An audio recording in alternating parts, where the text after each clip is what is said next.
Assalamualaikum Mas Menteri, apa kabar? Salam, baik. Apa kabar Mas Nino? Alhamdulillah sehat. Terima kasih Mas Menteri sudah meluangkan waktu untuk bincang-bincang tentang rancangan Undang-Undang Sistem Pendidikan Nasional atau RUU Sisdiknas. Seperti kita ketahui, pemerintah melalui Menteri Hukum dan HAM sudah menyampaikan usulan resmi pemerintah untuk memasukkan rancangan undang-undang ini menjadi bagian dari prolegnas prioritas kepada DPR.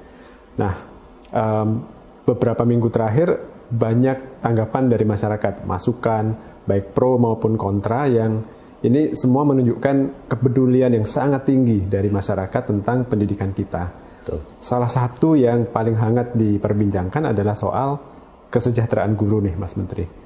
Nah, ini boleh nggak minta penjelasan Mas Menteri tentang mengapa kita perlu mengubah skema tunjangan yang sekarang sudah diatur di Undang-Undang Guru dan Dosen ini.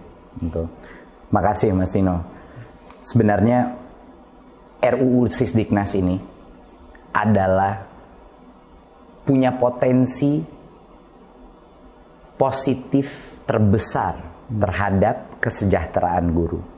Itu adalah satu hal yang sebenarnya yang telah kami di Kemendikbudristek telah memperjuangkan selama 1-2 tahun terakhir adalah mencari jalan bagaimana caranya kita bisa meningkatkan kesejahteraan guru dan bagaimana caranya kita bisa tidak mengecewakan guru yang sudah bertahun-tahun ini, berpuluh-puluh tahun menunggu tunjangan mereka tetapi masih mengantre dan tidak mendapatkannya. Jadi sebenarnya RUU Sisdiknas ini adalah kabar gembira bagi semua guru. Ini suatu hal yang saya rasa saya kepengen sekali berbicara langsung dengan para guru dan menjelaskan betapa besarnya potensi ini untuk meningkatkan kesejahteraan. Ya.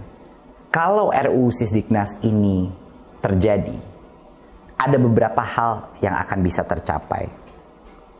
Yang pertama adalah RUU Sisdiknas ini menjamin bahwa guru-guru yang sudah menerima sertifikasi dan tunjangan tidak akan ada penurunan apapun. Mereka akan terus menerima tunjangan profesi mereka sampai dengan pensiun. Jadi aman, tidak perlu khawatir. Ya. Aman. Ada sekitar 1,3 juta guru yang saat ini menerima tunjangan dan mereka aman sampai pensiun. Ya. Tetapi ada 1,6 juta guru lainnya yang belum menerima tunjangan profesi. Ya, tunjangan apapun, dan mereka ini sudah bertahun-tahun, berpuluh-puluh tahun menunggu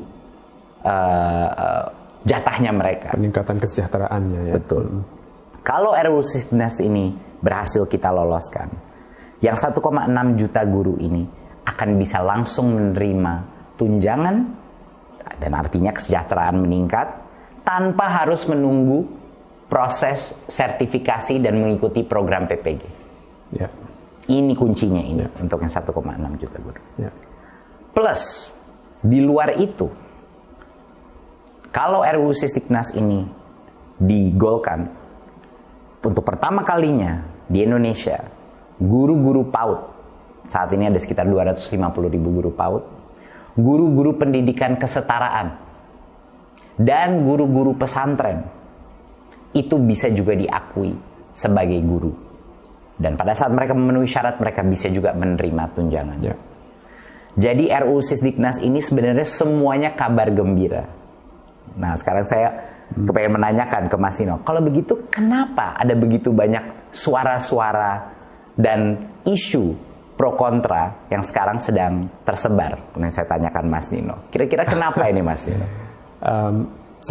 Semua perubahan itu pasti menimbulkan kecemasan. Ya. Ini perlu kita pahami, perlu kita maklumi juga.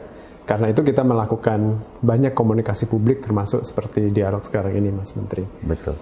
Ada kekhawatiran bahwa pertama bagaimana dengan guru-guru yang tadi sudah menerima tunjangan, kalau undang-undang yang lama dicabut, apakah tunjangan mereka tetap diterima? Dan ini Mas Menteri tadi tegaskan bahwa mereka tetap dijamin menerima tunjangan profesi yang sudah diberikan sampai dengan pensiun itu ada di pasal 145 ayat 1. Betul. Jadi di pasal RUU Sisdiknasnya, betul, bukan janji dari pemerintah. Bukan, itu eksplisit ada. Ya, ada jaminan. Jadi ada aman.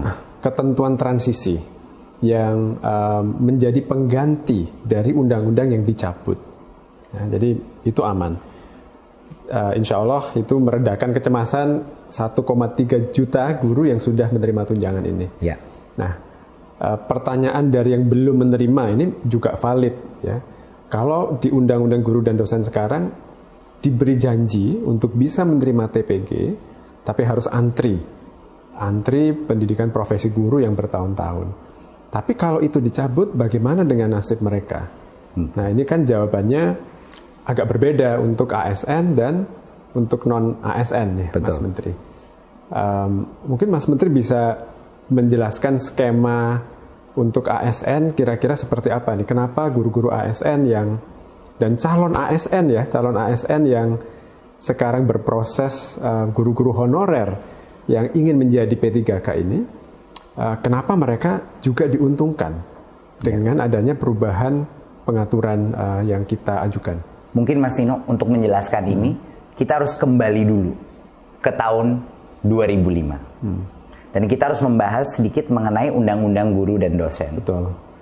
Jadi pasti banyak guru-guru ini semua menanya, kenapa sih saya untuk mendapatkan sertifikasi dan untuk mendapatkan tunjangan ini harus mengantre?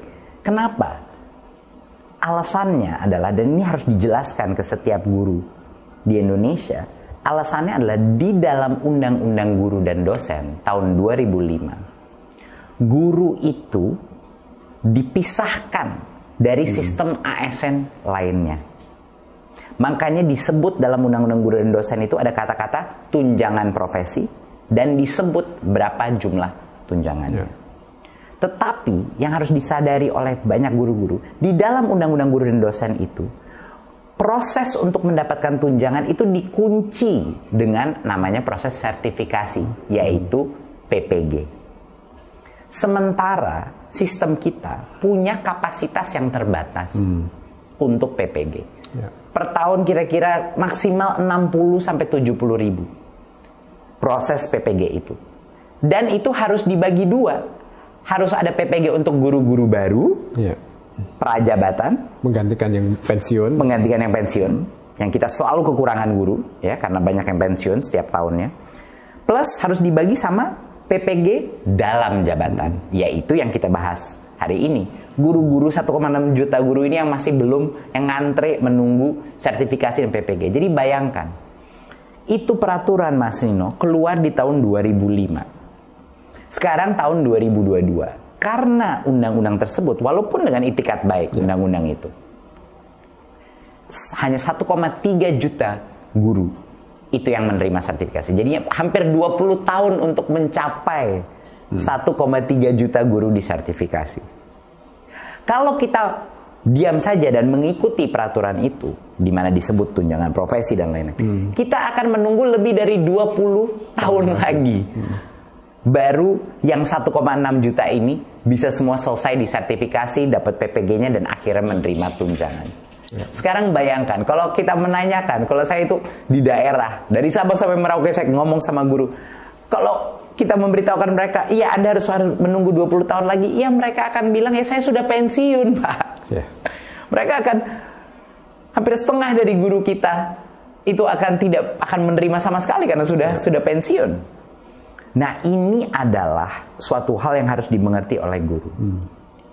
Kenapa mereka harus mengantre? Karena di Undang-Undang Guru dan Dosen, mereka dikunci dengan sertifikasi karena ada pembedaan sistem tunjangan mereka. Makanya namanya tunjangan profesi disebut situ. Itu yang membuat guru itu diperbedakan dari contohnya ASN lain.